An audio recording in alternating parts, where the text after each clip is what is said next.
قال رسول الله صلى الله عليه وسلم إن لله أهلين من الناس قالوا من هم يا رسول الله রাসূলুল্লাহ সাল্লাল্লাহু আলাইহি সাল্লাম বলেন, মানুষের মধ্যে কিছু মানুষ আছে যারা আল্লাহর পরিবারের বিশেষ সদস্য।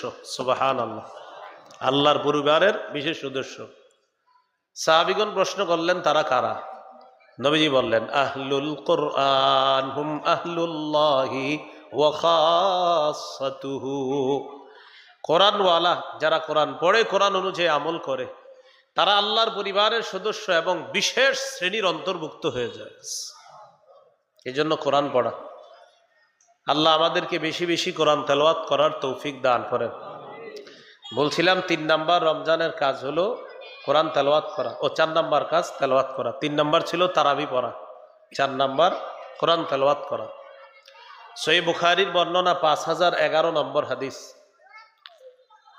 আনিল বারা ইবনে আযিব রাদিয়াল্লাহু তাআলা আনহু قال كان رجل يقرأ سورة الكهف।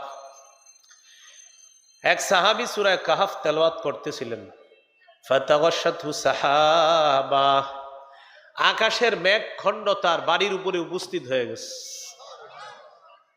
ওয়া ইলা জানিবিহি হিসানুন মারবুতুন বিশাতানাইন, তার পাশে তার একটা ঘোড়া বাঁধা ছিল। তিনি কোরআন তেলাওয়াত করে তার ঘোড়াটা কি শুরু করছে, ফাজআলা ফারাসুহু ইয়ানফিরু, তার ঘোড়া লাফায়। তেলাওয়াতে মেঘ আইসা পড়ছে বাড়ির উপরে আর তার ঘোড়া লাফায়। তিনি যখন তেলাওয়াত বন্ধ করলেন, ঘোড়ার লাফানো বন্ধ হয়ে গেছে, মেঘখণ্ডটা শূন্যে বিলীন হয়ে গেছে। সকালবেলা রাসূলুল্লাহ সাল্লাল্লাহু আলাইহি সাল্লামের কাছে আসলেন। আসার পর ঘটনা জানাইলেন, হুজুর গত রাতে এমন এমন ঘটনা ঘটছে। فقال رسول الله صلى الله عليه وسلم تلك السكينة تنزلت بالقرآن। রাসূলুল্লাহ সাল্লাল্লাহু আলাইহি সাল্লাম বললেন, এটা হলো সাকিনা, প্রশান্তি। কোরআন তেলাওয়াত করার কারণে এই সাকিনা নাজিল হয়েছে। যারা কোরআন তেলাওয়াত করে সাকিনা নাজিল হয়, আর আল্লাহ গত রাতে তোমাকে দেখায় দিস। রাসূল সাল্লাল্লাহু আলাইহি সাল্লামের এক সাহাবী নাম উসাইদ ইবনে হুযাইর রাদিয়াল্লাহু তাআলা, সহিহ মুসলিমের বর্ণনা। এক রাতে তিনি কোরআন তেলাওয়াত করতেছে, তার পাশে তার সন্তান নাম হলো ইয়াহইয়া, তিনি শুয়ে আছে, তার পাশে তার ঘোড়াটা। তিনি কোরআন তেলাওয়াত করতেছিলেন, আকাশের এক খণ্ড মেঘ তার বাড়ির উপরে আসছে। মজার ব্যাপার, ওই মেঘখণ্ডের ভিতরে এরকম ছোট ছোট বাতি দেখা যায়, বাতি। ফিহা আমসালুস সুরুজ, মেঘের ভিতর ছোট ছোট বাতি। সাহাবী কোরআন তেলাওয়াত করে তার ঘোড়া লাফানো শুরু করছে। তেলাওয়াত বন্ধ করলেন, গিয়ে দেখে এক খণ্ড মেঘ, মেঘের ভিতর বাতি। তেলাওয়াত বন্ধ, আরো জাফিল জাউই, মেঘখণ্ড শূন্যে বিলীন হয়ে গেছে। সকালে রাসূলুল্লাহ সাল্লাল্লাহু আলাইহি সাল্লামের কাছে গেছে। যাওয়ার পর রাসূলুল্লাহ সাল্লাল্লাহু আলাইহি সাল্লাম এই ঘটনা শোনার পর বললেন, ইকরা ইবনে হুযাইর, ও উসাইদ ইবনে হুযাইর, তুমি যদি আরো কোরআন তেলাওয়াত করতা। সাহাবী বলেন, হুজুর আমি আরো তেলাওয়াত করেছি, ঘোড়া আরো লাফায়। নবীজি বললেন, ইকরা ইবনে হুযাইর, ও উসাইদ ইবনে হুযাইর, তুমি যদি আরো কোরআন তেলাওয়াত করতা। সাহাবী বলেন, হুজুর আমি আরো তেলাওয়াত করেছি, কিন্তু ঘোড়া লাফায়। রাসূলুল্লাহ সাল্লাল্লাহু আলাইহি সাল্লাম বলেন, তুমি যদি আরো তেলাওয়াত করতা। সাহাবী বললেন, খাশিতু আন তাতা ইয়াহইয়া, হুজুর আমি তেলাওয়াত বন্ধ করে দিলাম এই ভয়ে। ঘোড়া যেই পরিমাণ লাফানো শুরু করছে, লাফাইতে লাফাইতে আমার পাশে যে আমার সন্তান ইয়াহইয়া ঘুমাইতেছে, এই ঘোড়া লাফাইতে লাফাইতে তার উপরে পড়ে যাওয়ার আশঙ্কা ছিল। পদপিষ্ট হয়ে আমার সন্তানের যে কোনো ক্ষতি হয়ে যেতে পারত, এই আশঙ্কায় আমি তেলাওয়াত বন্ধ করে দিলাম। ফাকালা রাসূলুল্লাহ সাল্লাল্লাহু আলাইহি ওয়াসাল্লাম তিলকাস সাকিনাতু তিলকাল মালাইকাতু তাসতামিউ লাকা। রাসূলুল্লাহ সাল্লাল্লাহু আলাইহি সাল্লাম বলেন, তুমি যখন তেলাওয়াত করতেছিলা, মেঘখণ্ডের ভিতর যে বাতিগুলা দেখলা, এগুলা হলো আল্লাহর অসংখ্য অগণিত ফেরেশতা, তারা দুনিয়াতে আসছে তোমার কোরআন তেলাওয়াত শোনার জন্য। এই জন্য কোরআনে কারীমের তেলাওয়াত করা। তিরমিজির হাদিস 2909 নম্বর হাদিস। এই হাদিসের মধ্যে আছে قال رسول الله صلى الله عليه وسلم خيركم من تعلم القرآن وعلمه। তোমাদের মধ্যে সর্বোত্তম ওই ব্যক্তি যে কোরআন শিখে অন্যকে শিখায়। তিরমিজির 2910 নম্বর হাদিস قال رسول الله صلى الله عليه وسلم من قرأ حرفا من كتاب الله فله به حسنة والحسنة بعشر أمثالها। কেউ যদি কোরআনের একটি অক্ষর পড়ে তার আমলনামায় 10টি নেকি লেখা হয়। দেখেন এই হাদিসটি আমরা অনেক মাহফিলই শুনি আর সুবহানাল্লাহর মধ্যে থাকি, কিন্তু এর পরে পড়ছেন কয়জন? এই যে হাদিসটা প্রায় মাহফিলে প্রায় ওলামায়ে কেরাম আলোচনা করে আর সুবহানাল্লাহ পড়ি, কিন্তু এর পরের দিনে তো পড়ছেননি কোরআন। এটা হলো মূল বিষয়। আপনারা বললো ভাই এক অক্ষরে 10 নাকি, সুবহানাল্লাহ তো পড়ছেননি একদিনও? না, তো সুবহানাল্লাহ তো পড়ছেন, ঠিক আছে, সওয়াব পাইছেন। তো হাদিস কি জন্য বলা হলো? আপনি পড়বেন এই জন্য বলা হয়েছে। কোরআনের একটি অক্ষর পড়লে 10টি নেকি পাওয়া যায়, সুবহানাল্লাহ। তো সুবহানাল্লাহ মানি শেষ, আর পড়বো না। না, পড়লে সওয়াব, তো পড়লে সওয়াব পড়ছেননি? না, পড়িনি। কোরআন পড়তে হবে। তো নবীজি বলেন লা আকুলু আলিফ লাম মিম হারফুন ওয়ালাকিন আলিফুন হারফুন ওয়া লামুন হারফুন ওয়া মিমুন হারফুন। নবী বলেন আলিফ লাম মিম পুরাটা একটা অক্ষর, এমনটি আমি বলছি না, বরং আলিফ একটা অক্ষর, লাম একটি অক্ষর, মিম একটি অক্ষর। কেউ যদি আলিফ লাম মিম মুখ দিয়ে উচ্চারণ করে তার আমলনামায় 30টা নেকি লিপিবদ্ধ হয়ে যাবে। তো সুবহানাল্লাহ পড়ছেন, আলিফ লাম মিম পড়ছেননি পর্যন্ত, যেমন সুবহানাল্লাহ বললেন না, তো এই সুবহানাল্লাহ তো পড়ছেন। এরকম আপনি গতকালকে কোনো মাহফিলে সুবহানাল্লাহটা পড়ছেন, এর আগের দিনও কোনো মাহফিলে এই হাদিস শুই না সুবহানাল্লাহ পড়ছেন, কিন্তু এই শোনার পরে এই পর্যন্ত আলিফ লাম মিম পড়ছেন কিনা, এটা হলো মূল বিষয়। আল্লাহ আমাদেরকে বুঝার তৌফিক দান করে। তো রমজানের 4 নাম্বার কাজ বলছিলাম কোরআন তেলাওয়াত করা। আল্লাহ আমাদের সকলকে কোরআন তেলাওয়াতের মাধ্যমে যেন রমজানটা আমরা কাটাতে পারি, আল্লাহ তৌফিক দান করে। হাফেজ সাহেব যারা পাগড়ি নিছে তারাও মরণ পর্যন্ত নিয়মিত কোরআন তেলাওয়াত করতে হবে। কোরআন মুখস্থ করার পর যদি ভুলে যায়, এটা ভয়ঙ্কর। সহিহ বুখারীর বর্ণনা 5055 নম্বর হাদিস। এই হাদিসের মধ্যে আছে قال رسول الله صلى الله عليه وسلم تعاهدوا القرآن فوالذي نفسي بيده له أشد تفصيا من الإبل في عقلها। রাসূলুল্লাহ সাল্লাল্লাহু আলাইহি সাল্লাম বলেন, তোমরা কোরআন চর্চা করো। আল্লাহর কসম, কোরআন মুখস্থ করার পর কোন ব্যক্তি যদি কোরআন চর্চা না করে, একটা ওটকে রশি দিয়ে বেঁধে রাখার পর এই ওটের বাঁধন খুলে দিলে এই বাঁধনহারা ওট যতটা দ্রুত পালিয়ে যাবে, কোরআন চর্চা না করলে তার সিনা থেকে এর চেয়ে দ্রুত কোরআন পালিয়ে যাবে। কোন ব্যক্তি কোরআন মুখস্থ করছে, চর্চা করে না, বাঁধনহারা ওট যত দ্রুত পালিয়ে যাবে, কোরআন চর্চার অভাবে তার ভিতর থেকে কোরআনের চেয়ে আরো দ্রুত পালিয়ে যাবে। এটা একটা গজব। রমজানে তারাবি পড়ায় যারা, বাস শুধু রমজানে কোরআন তেলাওয়াত করে, 1 বছর আর কোরআনের সাথে সম্পর্ক রাখে না, এটা গজব, এটা আফত, এটা বিপদ, এটা মুশকিল, মুসিবত। এই জন্য কোরআন নিয়মিত চর্চা করতে হবে। যারা সাধারণ আছেন আপনারা মনে মনে ভাবতেছেন আমরা বেঁচে গেছি হাফেজ না হইয়া, বিষয়টা এমন, কিন্তু বিষয়টা এমন না। যাদের আপনাদের সূরা ইয়াসিন মুখস্থ ছিল এখন নাই কেন? যদি বলেন হুজুর চর্চার অভাবে, তো আল্লাহর সামনে জবাবদিহিতার জন্য আপনিও রেডি হন। আপনি সূরা ইয়াসিনের হাফেজ ছিলেন, আপনি ভুলে গেছেন চর্চার অভাবে, আপনি এই হাদিসের অন্তর্ভুক্ত। আপনার সূরা মূল মুখস্থ ছিল, চর্চার অভাবে আপনি ভুলে গেছেন, বাস আপনিও আল্লাহর কাছে দাঁড়াতে হবে। কোরআনের 10টা সূরা আপনার মুখস্থ ছিল, এখন 8টা মুখস্থ আছে আর 2টা মুখস্থ নাই। কেন নাই? আল্লাহর কাছে আপনি জবাবদিহিতা করতে হবে। তাহলে যারা যেই কয়টা সূরা মুখস্থ করেছি, এই সূরাগুলা চর্চা রাখতে হবে, চর্চা অব্যাহত রাখতে হবে। নিয়মিত এগুলো চর্চা আনতে হবে। আল্লাহ আমাদের সকলকে এখন থেকেই কোরআন তেলাওয়াত নিয়মিত যেন করতে পারি, আল্লাহ তৌফিক দান করেন। 3টি অভ্যাস নিয়মিত করার চেষ্টা করবেন। অভ্যাস বলেন তো? 3টি অভ্যাস। এই 3টি অভ্যাসের কথা 22 নম্বর পারা 16 নম্বর পৃষ্ঠার শেষে 17 নম্বর পৃষ্ঠার শুরুতে আল্লাহ তাআলা আলোচনা করেছেন। সূরা ফাতিরের মধ্যে আল্লাহ তাআলা বলেন, ইন্নাল্লাযীনা ইয়াতলুনা কিতাবাল্লাহ ওয়া আকামুস সালাহ ওয়া আনফাকু মিম্মা রাযাকনাহুম সিররাও ওয়া আলানিয়াতান ইয়ারজুনা তিজারাতান লান তাবুর। সূরা ফাতিরের 29 নম্বর আয়াত। আল্লাহ তাআলা বলেন, যারা নিয়মিত 3টা কাজ করবে। কয় কাজ?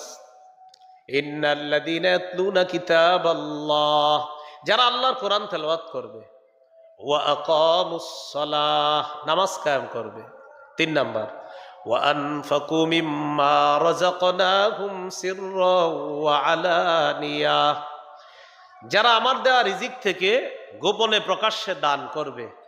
ইয়ারজুনা তিজারাতান লান তাবুর, তারা এমন ব্যবসার কামনা করে, আশা করে, যা কখনো ধ্বংস হবে না। নিয়মিত কোরআন তেলাওয়াত, নিয়মিত 5 ওয়াক্ত নামাজ, নিয়মিত সাধ্য অনুযায়ী দান সৎকা যারা করবে, তারা এমন ব্যবসা করে যে ব্যবসায় কখনো লস হবে না, লাভ আর লাভ। আর কি লাভ? লিওয়াফিয়াহুম উজুরাহুম ওয়া ইয়াজিদাহুম মিন ফাদলি, আল্লাহ যেন তাদেরকে পরিপূর্ণ প্রতিদান দান করেন, আর তাদের মর্যাদা প্রতিদিন আল্লাহ যেন বৃদ্ধি করতে থাকেন। দুনিয়াতেও তাদের মর্যাদা আল্লাহ বাড়ায়া দিবেন, আখেরাতেও তাদের মর্যাদা আল্লাহ বাড়াবেন। তাহলে নিয়মিত 3 কাজ করলে দুনিয়াতেও আপনার মর্যাদা বাড়বে, আখেরাতে মর্যাদা বাড়বে। 1 নাম্বার তেলাওয়াত, 2 নাম্বার 5 ওয়াক্ত নামাজ, 3 নাম্বার সাধ্য অনুযায়ী দান সৎকা করা।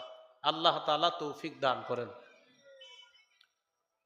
এই গেল আপনার 4 নাম্বার কোরআন তেলাওয়াত করা রমজানে বেশি বেশি। 5 নাম্বার তাহাজ্জুদ নামাজ পড়া। কি নামাজ পড়া? তাহাজ্জুদ। রাতে তারাবি পড়বেন। সাহাবায়ে কেরামের ঐক্যমতে 20 রাকাত পড়বেন তারাবি, আর তাহাজ্জুদ নামাজ 8 রাকাত পড়বেন। যেহেতু সাহারির সময় আল্লাহ উঠাই দিবে, 8 রাকাত তাহাজ্জুদ পড়ার চেষ্টা করবেন। রাসূল সাল্লাল্লাহু আলাইহি সাল্লাম 12 মাস 8 রাকাত তাহাজ্জুদ পড়তেন। তাহলে রমজান মাসে 8 রাকাত তাহাজ্জুদ পড়বেন, এটা শুধু রমজানের আমল না, এটা 12 মাসের আমল। আর তারাবি শুধু রমজানের আমল। তারাবি কোন মাসের আমল? রমজানের। আর তাহাজ্জুদ 12 মাসের। প্রশ্ন হলো 12 মাস তো পড়ি না, কিন্তু পড়েন না এমন না, আপনি চেষ্টা করেন আজকেও পারলে পড়েন। আজকেও 8 রাকাত তাহাজ্জুদ পারলে আপনি পড়েন।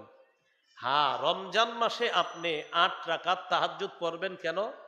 যেহেতু সাহারির সময় আল্লাহ আপনাকে উঠাইয়া দিবে, এই জন্য রমজানে চেষ্টা করবেন 8 রাকাত তাহাজ্জুদের সালাত আদায় করার জন্য। আল্লাহ তৌফিক দান করেন। তাহলে 8 রাকাত তাহাজ্জুদ পড়বেন। বরকতের 3টা উপায় আছে। যদি আপনি আপনার ঘরে বরকত চান, রহমত চান, কল্যাণের দরজা যদি খুলতে চান, 3 আমল নিয়মিত করলে কল্যাণের দরজা আল্লাহ খুলে দিবে। কয় আমল? 3 আমল। তিরমিজির হাদিস, 2616 নম্বর হাদিস। রাসূলুল্লাহ সাল্লাল্লাহু আলাইহি সাল্লাম বলেন, আলা আদুল্লুকা আলা আবওয়াবিল খাইর, আমি কি তোমাকে কল্যাণের দরজা সমূহের কথা বলে দিব না? কল্যাণের অনেকগুলা দরজা, এর মধ্যে অন্যতম দরজা হলো 3টি। 1 নাম্বার আস-সাওমু জুন্নাহ, কল্যাণের 1 নাম্বার দরজা হলো রোজা, রোজা রাখা। 2 নাম্বার ওয়াস-সাদাকাতু তুতফিউল খাতিআতা কামা ইউতফিউল মাউন নার, 2 নাম্বার সদকা করা। সদকা এমন একটা ইবাদত, পানি যেমন আগুনকে নিভিয়ে দেয়, সদকা মানুষের গুনাহগুলা ধুয়ে মুছে সাফ করে দেয়। 3 নাম্বার ওয়াসালাতুর রাজুলি মিন জাওফিল লাইল, রাতের বেলা তাহাজ্জুদ নামাজ পড়া। তাহলে রমজানে 5 নাম্বার আমাদের করণীয় তাহাজ্জুদ পড়া। চেষ্টা করব কয় রাকাত তাহাজ্জুদ পড়ার? 8 রাকাত। তাহাজ্জুদ 8 রাকাত কি শুধু রমজানের আমল না 12 মাসের? 12 মাসের আমল। চেষ্টা করা 12 মাস করার, কিন্তু রমজানে যেহেতু আমাদের সাহারির সময় উঠতে হয়, এই জন্য 8 রাকাত তাহাজ্জুদ পড়ার চেষ্টা করব। আল্লাহ তৌফিক দান করেন। এগুলো 5ম আমল। 6 নাম্বার আমল সাহারি খাবেন। তাহাজ্জুদ পড়ার পরে সাহরি খাবেন। এখানে একটা মাসালা, সাহরি খাওয়ার পরেও তাহাজ্জুদ পড়তে পারবেন। সাহরি খাইলেন, খাওয়ার পর দেখেন এখনো ফজরের নামাজের অক্ত হইতে 30 মিনিট বাকি আছে, 20 মিনিট বাকি, বাস আপনি তাহাজ্জুদ পড়তে পারবেন। বুঝে আসছি নি? মানে সাহরি খাইছেন, খাওয়ার পরে দেখেন এখনো সাহরির সময় আরো বাকি আছে 30 মিনিট, 40 মিনিট, বাস আপনি তাহাজ্জুদ পড়তে পারবেন, সমস্যা নেই। তো যাই হোক, 5 নাম্বার আমল তাহাজ্জুদ পড়া। 6 নাম্বার সাহরি খাওয়া। সাহারি খাবেন, কেউ নিজের এরকম ভাব ধরবেন না যে আমি সাহারি না খায়াও রোজা রাখতে পারি, আমি অনেক শক্তিশালী পুরুষ। না, আপনি এরকম করেন না, আপনি সাহারি খাবেন। সহিহ বুখারীর বর্ণনা, 1921 নম্বর হাদিস। এই হাদিসের বর্ণনাকারী যায়েদ ইবনে সাবিত রাদিয়াল্লাহু তাআলা তিনি বলেন, তাসাহহারনা মা রাসূলিল্লাহি সাল্লাল্লাহু আলাইহি ওয়াসাল্লাম, আমরা রাসূলুল্লাহ সাল্লাল্লাহু আলাইহি সাল্লামের সাথে সাহরি খেয়েছি। আমরা রাসূলুল্লাহ সাল্লাল্লাহু আলাইহি সাল্লামের সাথে সাহরি খেয়েছি। এটা যায়েদ ইবনে সাবিত রাদিয়াল্লাহু তাআলা আনহুর বর্ণনা। তিনি বলেন, আমরা রাসূলুল্লাহ সাল্লাল্লাহু আলাইহি সাল্লামের সাথে সাহরি খেয়েছি।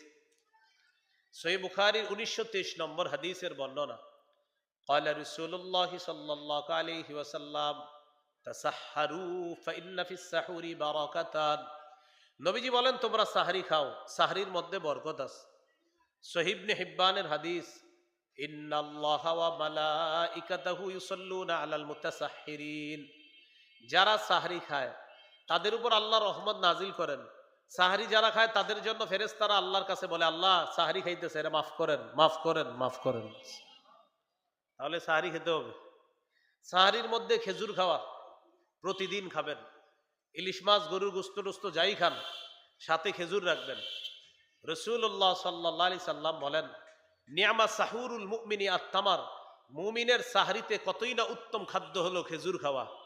সাহরির সময় খেজুর খাওয়া, এটা মুমিনের কতই না উত্তম সাহরি, যে সাহরিতে সে খেজুর খাবে। এই জন্য 2টা 3টা 4টা 5টা, কমপক্ষে পারেন যদি 7টা খায়েন। যদি 7টা খাইলে আপনার সমস্যা, আরো কম খান, সমস্যা নাই। কিন্তু হাদিসে আসছে যে প্রতিদিন 7টা খেজুর খাওয়ার অনেক ফজিলত আছে, যদিও এটা সারা বছরের জন্য। খেজুর ডেলি খাবেন। কেউ যদি 7টা আজোয়া খেজুর ডেলি খান, হাদিসে আসছে লা ইয়াদুররুহু সুম্মুন, বিষও তার কোনো ক্ষতি করতে পারবে না। খালি পেটে যদি 7টা আজোয়া কেউ খায়, আপনি আবার খায়া বিষ খায়া ট্রাই করেন না, কিন্তু বিষয়টা এমন না। তা খেজুরের অনেক উপকারিতা আছে। খেজুর, মধু, কালিজিরা এটা নিয়মিত ঘরে রাখবেন। খেজুর, মধু, কালিজিরা মুসলমানদের ঐতিহ্য খাদ্য এগুলো। তাহলে সাহারিতে আমরা অবশ্যই কি খাবো? খেজুর খাবো। সাহারি একটু দেরি করে খাওয়া মুস্তাহাব। قال رسول الله صلى الله عليه وسلم আজ্জিলুল ইফতার ওয়া আখিরুস সাহুর। রাসূলুল্লাহ সাল্লাল্লাহু আলাইহি সাল্লাম বলেন, তোমরা ইফতার তাড়াতাড়ি করবা, সাহারি বিলম্ব করে করবা। মানে ইফতার শুরুর সময় করবা, আর সাহারিটা একটু শেষ সময় দিয়ে করবা। কেন? সাহারি খাওয়ার পর শরীরের জন্য শক্তি সঞ্চয় হয়, এই জন্য। তা আবার আপনি এরকম করেন না যে হুজুর আমি খালি অপেক্ষা আছি, কখন আজানটা দিব একটু আগে খামো, এরকম না। রাসূল সাল্লাল্লাহু আলাইহি সাল্লাম সাহারি খাওয়ার পরেও এত সময় থাকতো, ফজর রাত পর্যন্ত 50 আয়াত পড়া যাবে। কয় আয়াত? হ্যাঁ, এরকম পরিমাণ সময় থাকতো। কেউ আরো বেশি লেখছে আয়াত, 100 আয়াত বা 50 এরকম। তো যাই হোক, সাহারি খাওয়া একটু বিলম্ব করে খাওয়া, আর ইফতার তাড়াতাড়ি করা। তাহলে এটা হলো আমাদের রমজান মাসে কত কাজ? 6 নাম্বার কাজ, সাহারি খাওয়া। হ্যাঁ, প্রতিদিন সাহারি খাবো আমরা, আল্লাহ তৌফিক দান করেন। 7 নাম্বার কাজ, রোজা রাখা। সাহারি খাবেন, খাওয়ার পরে এরপরে রোজা রাখবেন। রোজা হলো মজবুত ঢাল জাহান্নাম থেকে বাঁচার। তিরমিজির হাদিস, 614 নম্বর হাদিস। قال رسول الله صلى الله عليه وسلم الصوم جنة حصينة। রাসূলুল্লাহ সাল্লাল্লাহু আলাইহি সাল্লাম বলেন, রোজা হলো জাহান্নাম থেকে বাঁচার জন্য মজবুত ঢাল, মজবুত প্রতিবন্ধক। এটা হলো রোজা। তাহলে আমরা রোজা রাখবো।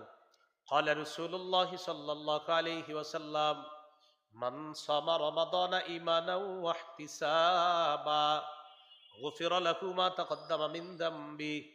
রাসূলুল্লাহ সাল্লাল্লাহু আলাইহি সাল্লাম বলেন, কেউ যদি দিনের বেলা রোজা রাখে ঈমানের সাথে আর সওয়াবের আশায়, তার আগের সবগুলা গুনাহ মাফ করে দেওয়া হবে। তাহলে 7 নাম্বার কাজ রোজা রাখা, রমজান মাস শুরু থেকে আর কি আপনার। এরপরে 8 নাম্বার কাজ, রমজানের রোজা রাখবেন, দান করবেন। বেশি বেশি কি করবা? দান করা।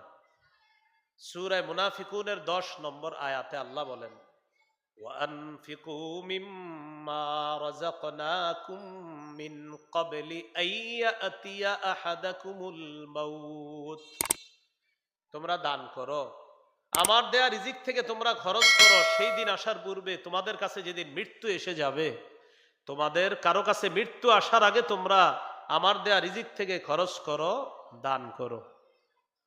সহিহ বুখারীর 6 নম্বর হাদিস।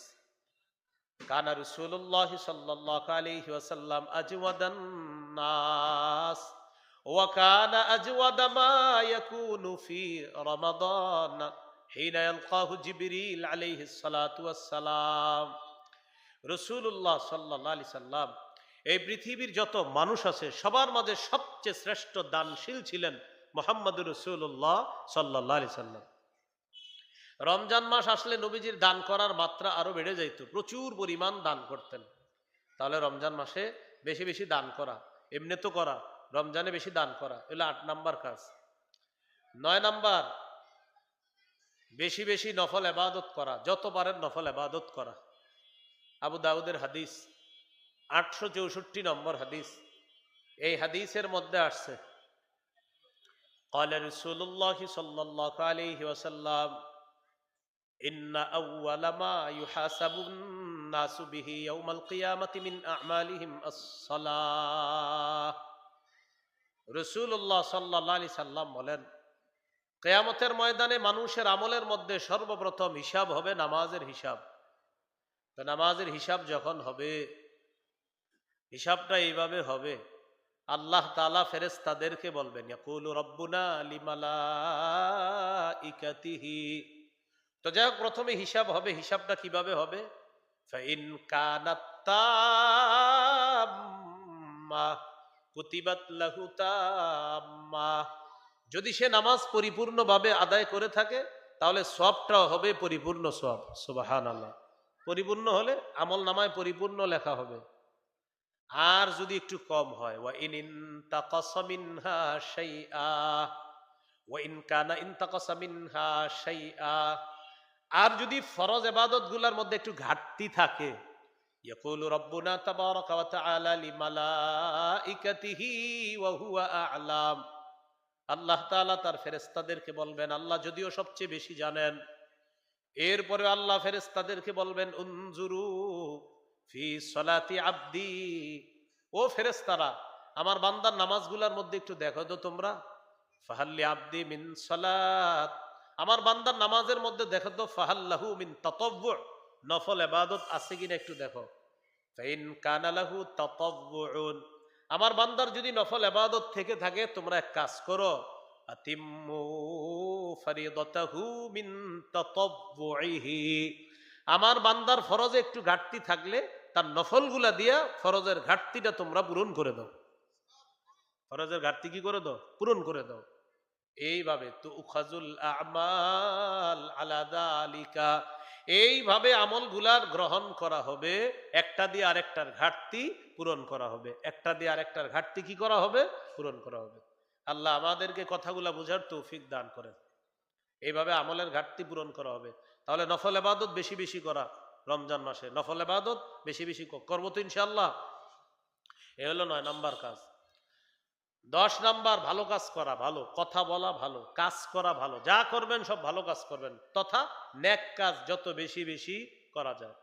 সূরা তাগাবুনের 9 নম্বর আয়াতে আল্লাহ বলেন, ওয়া মান ইউমিন বিল্লাহি ওয়া ইয়ামাল সালিহা, যে ব্যক্তি আল্লাহকে বিশ্বাস করে, ওয়া ইয়ামাল সালিহা, এবং নেক কাজ করে, ইউকাফির আনহু সাইয়্যাতিহি, আল্লাহ তাআলা তার জিন্দেগীর সব গুনাহগুলো মাফ করে দিবে। ওয়া ইউদখিলহু জান্নাতিন তাজরি মিন তাহতিহাল আনহার, আল্লাহ তাকে জান্নাতে প্রবেশ করাবেন, এমন জান্নাত যার তলদেশ দিয়ে ঝর্ণা দ্বারা প্রবাহিত হবে। খালিদিনা ফিহা আবাদা, যেটায় তারা চিরস্থায়ীভাবে থাকবে, চিরকাল থাকবে, সেখানে তারা চিরকাল থাকবে। যালিকাল ফাউজুল আযীম, আল্লাহ বলেন এটাই মহান সফলতা। এজন্য ভাই নেক কাজ বেশি বেশি করা, আল্লাহর সাথে যারা সাক্ষাৎ চাই নেক কাজ বাড়ায় দিতে হবে।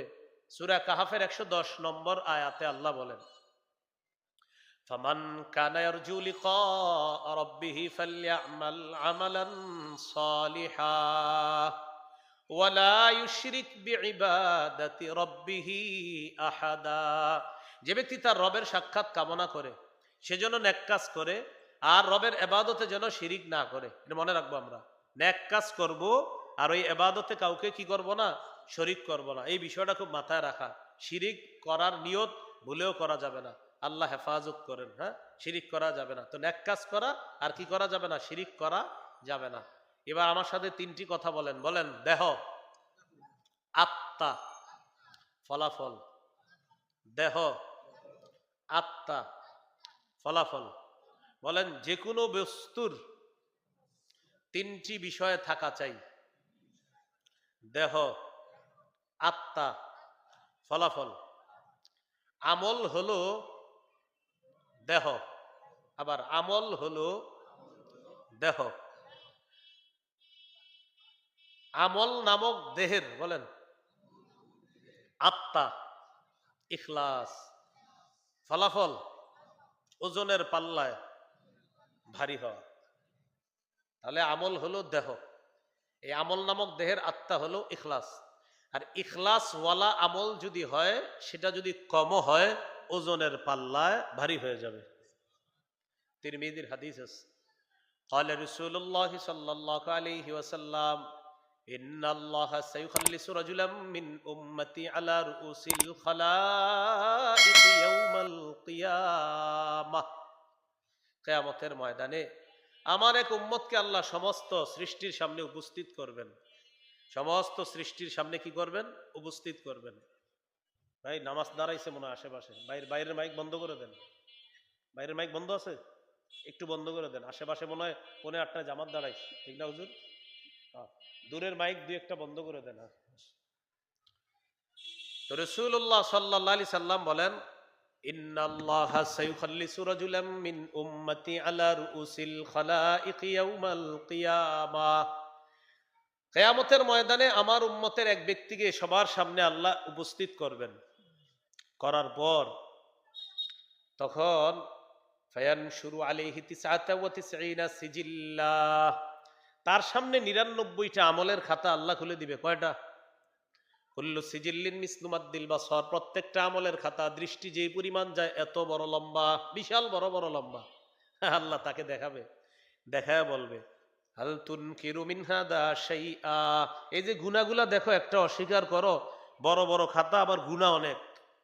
তো বান্দা বলবে, আল্লাহ না, অস্বীকার করি না, সব গুনাহ স্বীকার করি। তখন কি করা হবে? তাহলে দেখেন, এত বড় বড় খাতা, গুনাহে ভরা, উপায় আছে? হ্যাঁ, টেনশন।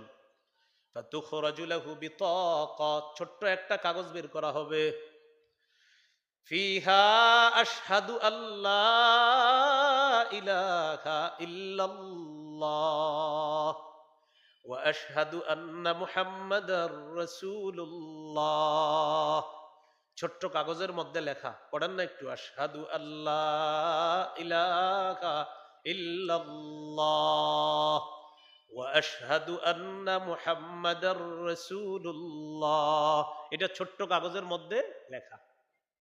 তো আল্লাহ তাআলা তাকে বলবেন, উহদুর ওয়াজনাক, যাও ওজনের পাল্লার কাছে যাও। তো ওই ব্যক্তি বলবে, আল্লাহ গেলে আর কি হবে, যেই খাতা দেখাইছেন আমারে, তো ওখানে গেলেই বা কি হবে আল্লাহ, আমি তো বুঝতেছি আমার হালাত কি হবে, অবস্থা ভালো না। আল্লাহ তাআলা বলবেন, যাও তুমি ওজনের পাল্লার কাছে যাও। গেছে, যাওয়ার পর ফাতুদাউস সিজিল্লাতু ফি কিফফা ওয়াল বিতাকাতু ফি কিফফা, 99টা খাতা পাল্লার এক অংশে রাখা হবে, আরেক অংশে রাখা হবে ওই যে আপনার ছোট্ট কাগজটা। নবীজি বলেন, তাশাতিস সিজিল্লাত ওয়া থাকুলাতিল বিতাকা, 99টা ওই বড় বড় খাতাওয়ালা অংশটা হালকা হয়ে যাবে। ছোট্ট ওই কাগজের মধ্যে লিখিত আশহাদু আল্লাহ ইলাহা ইল্লাল্লাহ, এই লিখিত ছোট্ট কাগজটা ভারী হয়ে ওই ব্যক্তি জান্নাতি হয়ে যাবে। মনে আসেনি? দেহের নাম কি? আমল। আমল হলো দেহ, মানে আমল এটা হলো দেহ, এটার আত্মা হলো ইখলাস। ওই আশহাদু আল্লাহ ইলাহা ইল্লাল্লাহ এটা ছিল ইখলাস ওয়ালা আমল। ছোট ছিল, কম ছিল, কিন্তু ওজনের পাল্লায় ফলাফল কি হলো? ওজন হয়ে গেল।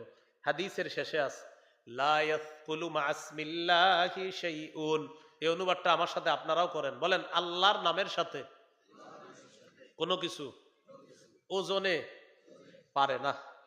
সুবহানাল্লাহ। আল্লাহর নামের সাথে ওজনে কোনো কিছু পারেন। এই জন্য আপনারা বুদ্ধি করে আজকে থেকে শুধু জিকির করবেন, আর নামাজ রোজা কিছু দরকার নেই। বিষয়টা কি এমন? না না, বদ হজম করবেন না কিন্তু কোনো হাদিসে না। বদ হজম বুঝেননি? যেমন এই ওয়াজ শুনে চিন্তা করলেন, যাক আমি এখন থেকে সুন্দরভাবে লা ইলাহা ইল্লাল্লাহটা পড়মু, পড়ার পরে আমার আর নামাজ রোজা লাগবে না, কারণ ইখলাসওয়ালা এটা হইলেই হয়ে যাবে। আপনি জানেন কেমনি আপনারটা ইখলাসওয়ালা হয়েছে কিনা? তো এই জন্য আপনি আমল করতে হবে, এবাদত ছাড়া যাবে না। হ্যাঁ, এবাদত ছাড়া যাবে না। আল্লাহ আমাদেরকে বুঝার তৌফিক দান করেন। তো বলছিলাম ভালো কাজ বেশি বেশি করা। বলেন ভালো কাজ কি করা? আমাদের 10 নম্বর আলোচনা চলতেছে, ভালো কাজ বেশি বেশি করা। সূরা হুদের 114 নম্বর আয়াতে আছে ইন্নাল হাসানাতি ইউযহিবনাস সাইয়্যাত। নিশ্চয়ই ভালো কাজ পুণ্য পাপকে মিটিয়ে দেয়। নিশ্চয়ই ভালো কাজ বা পুণ্য পাপকে মিটিয়ে দেয়। রাসূলুল্লাহ সাল্লাল্লাহু আলাইহি সাল্লাম তার সাহাবী আবু যর গিফারি রাদিয়াল্লাহু তাআলা আনহুকে বলেন ইত্তাকিল্লাহা হাইসুমা কুনতা। তুমি যেখানে থাকো আল্লাহকে ভয় করো।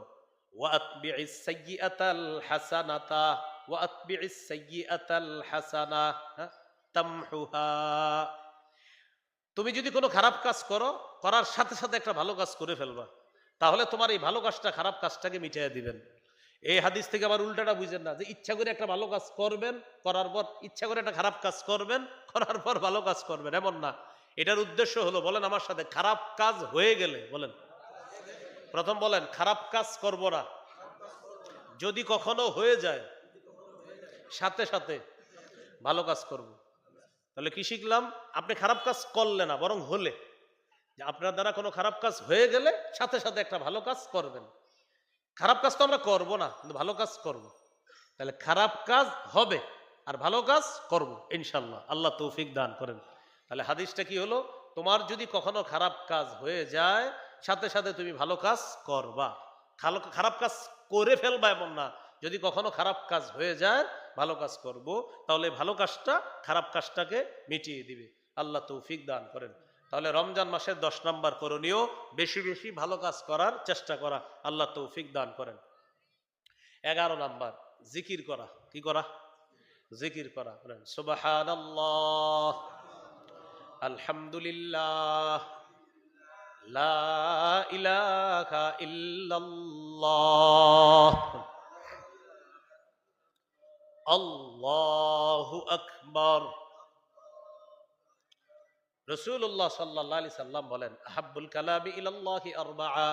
রাসূলুল্লাহ সাল্লাল্লাহু আলাইহি সাল্লাম বলেন আল্লাহর কাছে সবচেয়ে পছন্দনীয় বাক্য হলো 4টি। সুবহানাল্লাহ, আলহামদুলিল্লাহ, লা ইলাহা ইল্লাল্লাহ, আল্লাহু আকবার। এই 4টি বাক্য আল্লাহর কাছে সবচেয়ে পছন্দনীয়। তাহলে জিকির করা, একটু বলেন তো, লা ইলাহা ইল্লাল্লাহ। এবার আমার ঠোঁটের দিকে তাকান আর নিজেদের ঠোঁটগুলো একটু চেক করবেন, আঙ্গুল লাগে কিনা। দেখেন লা ইলাহা ইল্লাল্লাহ, চেক করেন, বলেন তো 2 ঠোঁট লাগে? লা ইলাহা ইল্লাল্লাহ বলে 2 ঠোঁট লাগে? আবার লা ইলাহা ইল্লাল্লাহ বলেন, হ্যাঁ 2 ঠোঁট লাগে? লাগে না। কি শিখলাম? দেখেন রমজান মাসে না ইবলিস থাকবে না, তো ওর দায়িত্ব পালন করার জন্য কিছু মানুষও রেডি করতেছে এখন, যে আমি কিন্তু থাকবো না, প্রথম রাত চাঁদ উঠবে আমি চলে যাব, আমার দায়িত্বগুলা তুমি পালন করবো, এরকম কিছু দায়িত্ব দিচ্ছে। এই মানুষগুলা রমজানে আপনারা ডিস্টার্ব করার চেষ্টা করবে, তখন আপনি এইভাবে হা করে থাকবেন। যদি দেখেন যে এদের কাছ থেকে উঠতেও পারেন না আবার ছুটতেও পারেন না, তখন এইভাবে থাকবেন।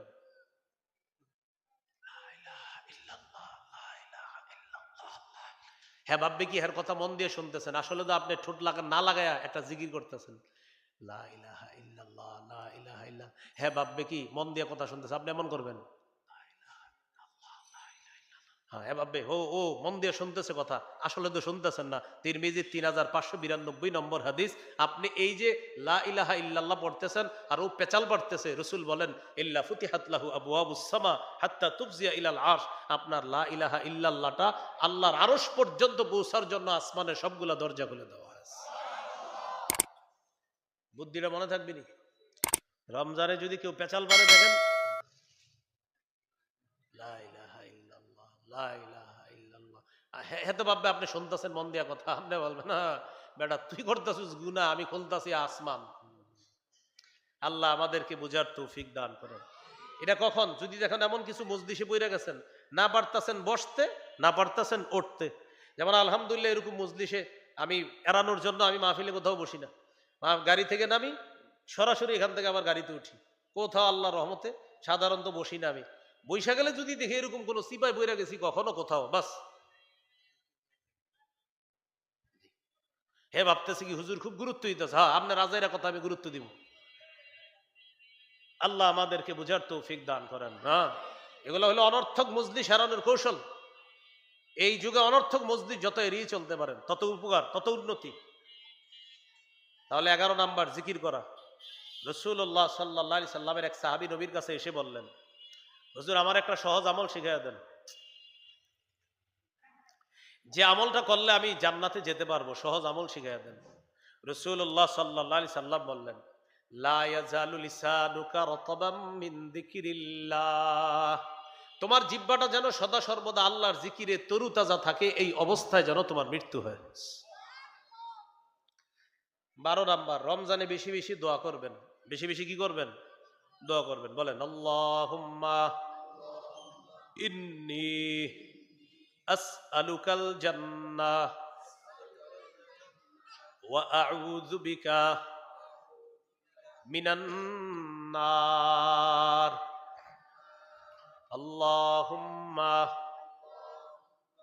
ইন্নী আসআলুকাল জান্নাহ ওয়া আউযু বিকা মিনান নার। হে আল্লাহ, আপনার কাছে জান্নাত চাই, জাহান্নাম থেকে পানা চাই। তাহলে জান্নাত বেশি বেশি চাবো আর জাহান্নাম থেকে পানা চাবো। আল্লাহ তাআলা বলেন উদউনি আস্তাজিব লাকুম, আমারে ডাকো তোমরা, আমার কাছে দোয়া করো, আমি তোমাদের দোয়া শুনি, তোমাদের ডাকে আমি সাড়া দিই। তোমরা আমাকে ডাকো, আমি তোমাদের ডাকে সাড়া দিই। তাহলে 12 নাম্বার, বেশি বেশি কি করা? দোয়া করা। মা বাবা অনেকের বেঁচে নাই, অনেকের মা বাবা বেঁচে নাই, তারপরে তার জন্য দোয়া করেন। অনেকের আত্মীয় স্বজন কবরে আছে, হাদিসে আছে ওয়ালিল্লাহি উতাকাউ মিনান নার ওয়া যালিকা ফি কুল্লি লাইলা। রমজানের প্রতি রাতে অসংখ্য অগণিত জাহান্নামীকে জাহান্নাম থেকে মুক্তি দেওয়া হয়। আপনি দোয়া করবেন, আল্লাহ আমার আত্মীয় স্বজনের কেউ যদি জাহান্নামী হয়ে থাকে, আমি তো জানি না মাবুদ, আমার এরকম আশা নাই যে কেউ আছে, যদি থেকে থাকে আল্লাহ আপনি তাকে আজকে মুক্তি দিয়ে জান্নাতি বানায় দেন। এরকম দোয়া করা। তাহলে বেশি বেশি দোয়া করা। আর মা বাবার জন্য যে দোয়াটা আছে এটা করা, রব্বির হামহুমা কামা রব্বায়ানি সগীরা, এই দোয়াটা বেশি বেশি করা। আল্লাহ তাআলা তৌফিক দান করেন। সূরা বানী ইসরাঈলের 24 নম্বর আয়াতে আছে রব্বির হামহুমা কামা রব্বায়ানি সগীরা, এই দোয়াটা করা। এই হলো 12 নম্বর কাজ। 13 নাম্বার ইফতার করা। কি করা? সারাদিন রোজা রাখবেন, এরপর ইফতার করবেন। 14 নাম্বার ইফতার করানো। 13 নাম্বার হলো ইফতার করবেন, 14 নাম্বার ইফতার করাবেন। গরিব মানুষ যারা তাদেরকে তো ইফতার করাবেনি, ধনী মানুষও যদি আপনার প্রতিবেশী থাকে তার জন্য ইফতার পাঠাবেন। ধনী প্রতিবেশীর জন্য ইফতার পাঠাবেন। হুজুর কেন পাঠাবো?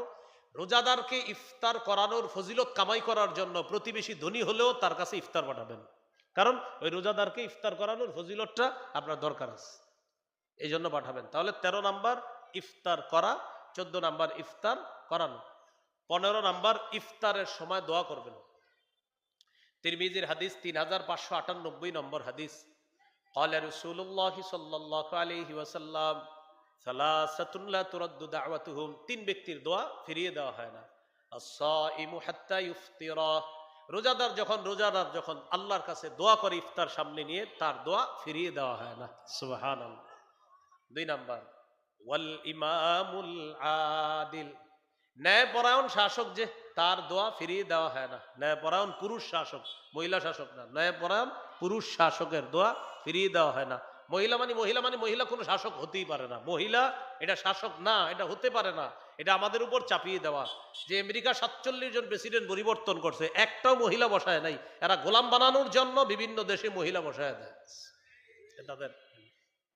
এজন্য পুরুষ শাসক, এটা মাথায় রাখতে হবে। হ্যাঁ, 3 নাম্বার, ওয়াদাওয়াতুল মাজলুম ইয়ারফাউহা আল্লাহু ফাওকাল গামাম। 3 নাম্বার, মাজলুমের দোয়া ফিরিয়ে দেওয়া হয় না। মাজলুমের দোয়া কি করা হয় না? ফিরিয়ে দেওয়া হয় না। তাই এই হলো 15 নাম্বার কাজ, ইফতারের সময় দোয়া করা। 16 নাম্বার কাজ এতেকাফ করা। কি করা? এতেকাফ, রমজানের শেষ দশকে এতেকাফ করা। 17 নাম্বার লাইলাতুল কদর তালাশ করা। 16 এতেকাফ করা, 17 লাইলাতুল কদর তালাশ করা। লাইলাতুল কদর তালাশ করার শ্রেষ্ঠ উপায় হলো এতেকাফ করা। আপনি শেষ দশকে মসজিদে থাকবেন, আপনি লাইলাতুল কদর পেয়ে গেছেন। হ্যাঁ, 21, 23, 25, 27, 29 এই 3 বেজর রাত্রিতে লাইলাতুল কদর তালাশ করা। বুখারী একটা বর্ণনায় 24 রজনীর কথাও আছে। ইবনে আব্বাসের অভিমত, এটা ওনার নিজস্ব বক্তব্য। 24তম রজনীতে উনি লাইলাতুল কদর তালাশ করতে বলছে ইবনে আব্বাস, বুখারীর একটা বর্ণনা আছে। তাহলে 21, 23, 25, 29, 27, 29 এই বেজর রাত্রিগুলোতে আমরা লাইলাতুল কদর তালাশ করব। নাকি 27? শুধু 27 না, বেজর রাত্রি? এই জন্য বেজর রাত্রি মসজিদগুলা খোলা থাকা দরকার। বেজর রাত্রিতে মসজিদ সব খোলা থাকবে। মসজিদে আইসা আপনারা ইবাদত করবেন অথবা ঘরে ইবাদত করবেন। এই লাইলাতুল কদর, এই হলো আপনার কষ্টের বিষয় হলো লাইলাতুল নিসফি মিন শাবানে মানুষ রাত্রি জেগে ইবাদত করলো, লাইলাতুল কদরে এই পরিমাণ ইবাদত করতে মানুষকে দেখা যায় না, যেটা অত্যন্ত দুর্ভাগ্যের কাজ। লাইলাতুল নিসফি মিন শাবান, এটারও অনেক গুরুত্ব, কোনো সন্দেহ নেই। মানে শবে বরাত যেটা, এটারও গুরুত্ব আছে। এই রাতে আল্লাহ তাআলা মানুষকে মাফ করে দেয় 2 ব্যক্তি ছাড়া, আপনার মুশরিকরে আর মুশাহিন, বিদ্বেষ পোষণকারী ছাড়া সকলকে আল্লাহ মাফ করে। ঠিক আছে, ওই রাতেরও ফজিলত আছে, কিন্তু এটার চেয়ে আরো 1000 গুণ বেশি ফজিলত লাইলাতুল কদরের। আপনার 1000 মাসের চাইতে উত্তম হলো লাইলাতুল কদর। তাহলে ভাই লাইলাতুল কদরে ইবাদত করবেন। নারী সদস্য যারা আছে তাদেরকেও জাগায়া দিবেন। মা বোনদেরকে একটু সুযোগ দিয়ে ইবাদত করার। আপনারা যে এমন এমন আইটেম বলেন, যে আইটেম ওনারা করতে গিয়ে সাহারির সময় কোনো আমল করতে পারে না, ইফতারির সময় আমল করতে পারে না। না, আপনি এমন এক সাহেব, আপনার জন্য ইফতারি তৈরি করতে ওনার 2টা বাজে বসতে হয়, কারণ আপনি ওটা লাগবে ওটা লাগবে। কেন এত কিছু কেন লাগবে আপনার? হ্যাঁ, ওনাদেরকে একটু ইবাদত করতে দিয়েন। মা বোনদেরকে রমজানে একটু ইবাদত করতে দিয়েন, আল্লাহর হস্তে তাদেরকে একটু সুযোগ দিয়েন। এই হলো আপনার 17 নাম্বার। তাহলে 16 নাম্বার এতেকাফ, 17 নাম্বার লাইলাতুল কদর তালাশ করা। 18 নাম্বার সদকাতুল ফিতির আদায় করবেন। সদকাতুল ফিতির কত হবে না হবে আলেমদের কাছ থেকে জেনে দিয়ে দিবেন। এই মৌলিক 18টা কথা বললাম, আরো অনেক বিষয় আছে, মুস্তাহাব বিষয় আছে, সুন্নত বিষয় আছে, নফল বিষয় আছে। মৌলিক 18টা বললাম, এটার মধ্যে আপনি চিন্তা করলে আপনি অনেক কিছু পেয়ে যাবেন, কারণ নফল বলা হয়েছে, নফলের মধ্যে সব এসে গেছে। এখানে মেসওয়াকের কথা আছে, বিভিন্ন কথা আছে। এই 18টা মৌলিক করণীয় বললাম।